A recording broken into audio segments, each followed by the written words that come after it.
Welcome. My name is Joel Koblenz, and welcome also to our video series, Privileged Conversations, Discussions with Leaders. Today we have the pleasure of welcoming Lynn Clark. Lynn has extensive prior experience at General Mills and at PepsiCo, and has moved now into the web commerce world as the CEO of MetroKitchen.com. Lynn has experienced in both worlds, the traditional world of business and the new economy. So let's welcome Lynn to our discussion. And welcome. Thanks, Joel. With us. Oh, great to be here.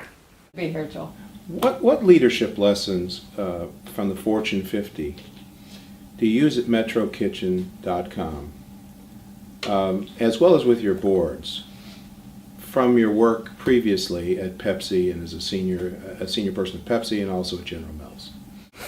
That's a great question, and a lot of people ask me, well, why did you decide to do this? Why did you go from the best CPG companies in the world to running an internet business, to running an e-commerce business? And I did have an interim step in there. I worked for a couple private equity firms as CEO for some of their companies. So I went from the very big to sort of medium to my own business. And one of the things that has been most valuable to me at Metro Kitchen is the culture that I learned from 10 years at PepsiCo. It's very much a ready, fire, aim culture, which works very well with the speed of the internet. So you gave me a suggestion earlier where we need to make a change to our website. Great suggestion, thank you. But we'll go out there and we'll do something.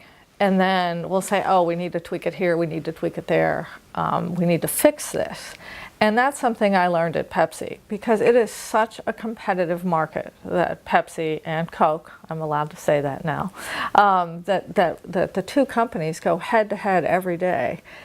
And it is so important that you get the sale before the other guy gets the sale. And that has translated so well for me from a cultural standpoint into Metro Kitchen. Because if we don't get that sale, one of our very large competitors, and we compete with some of the world's biggest retailers, they'll get the sale.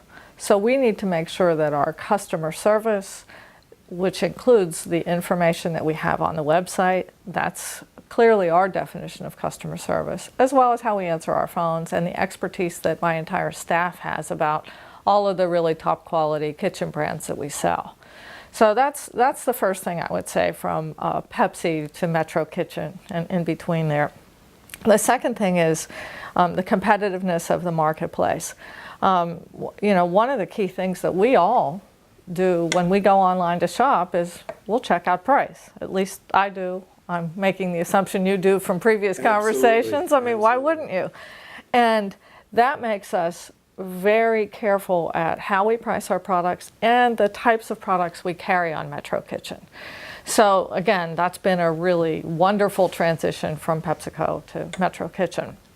The last thing is the numbers. One of the most exciting things in doing due diligence for Metro Kitchen, for me, and this tells you how much of a geek I am, is when I saw that I could tell you at any time of the day or night exactly where all of the sales at Metro Kitchen came from and how they arrived. So were they a Google ad? Were they an organic search? Were they something that came from our email? And for a numbers person like myself that certainly came from PepsiCo and General Mills, it was great to know how much each of those sales cost my company. I mean, we never had data like that at General Mills and Pepsi. I can't imagine how much more successful those brands would have been if I knew exactly what every dollar that I spent on TV advertising, what that was doing. I know exactly what every dollar I spend is doing for Metro Kitchen. What? It's just like the marketer's ultimate dream. Lynn, as you know, we've recruited a number of directors from public companies over the years, probably several hundred.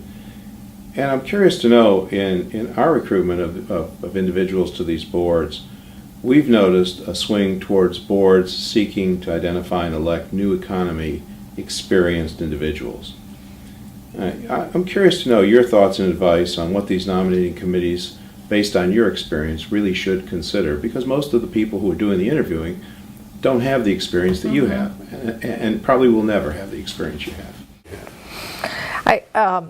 First off, I think it's a great trend, if nothing else, because of diversity. And however you define diversity, diversity of experience, diversity in a million other ways, I think that's really key to having an effective board. That's certainly been my experience with the 3 boards that I'm on. E-commerce, social media, the new economy, however you define it, is here to stay. It's not the latest and greatest, management trend. And so I think that's most important for companies who are thinking about a new economy person on their board. I think it's also really critical for the boards and the CEO to understand where they have put the responsibility for e-commerce, online stuff, however you want to go, whatever you want to call it. Where is that in the organization? This is a bit of it's about 2 years old. Where do you put Twitter? Is that customer service, or is that marketing? Or is that both? And who owns it? Where do you think it should be? I think it depends on the type of company. For a company like Delta, Twitter is absolutely customer service. For a company like Coke, to use Atlanta-based companies, it's marketing. So it really depends. You have to, of course, understand what business it is you're in, and then determine where you put those functions, if you will. And also, how much emphasis do you place on those functions? If you're a business-to-business, heavy-duty industrial company, like an Air Products, for example, how important is the web to growing your business? Certainly it's important from a communication standpoint. It's important from a recruitment standpoint for your employees, because millennials go first there to research a company that they might be interviewing for. So I think it really depends on the type of business that you have. But I would offer, with any new trend, there are pros and cons. So I think some of the things I said are very positive. On the downside, I'm a valuable board member, or at least that's what my boards tell me from our evaluations, because I offer a really varied perspective based on the 3 different parts of my career: the Fortune 5, the PE piece of it, and then the online e-commerce world. However, there are a lot of new economy executives, founders, who can't necessarily offer that broad of a perspective because they're relatively, I hate to say young, but they're relatively inexperienced. They don't have the breadth. So I think that's something that a company has to be very careful of. The other thing that they have to be careful of is that when I go to a board meeting, my ego absolutely has to be in check. A, I don't run that company. B, everyone else on that board with me is a successful CEO or retired successful CEO, a senior level executive with huge levels of experience, and I need to respect them.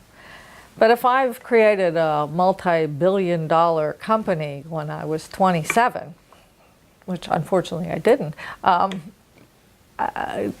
the interviewers for the organization, the recruiters, that's a key watch out.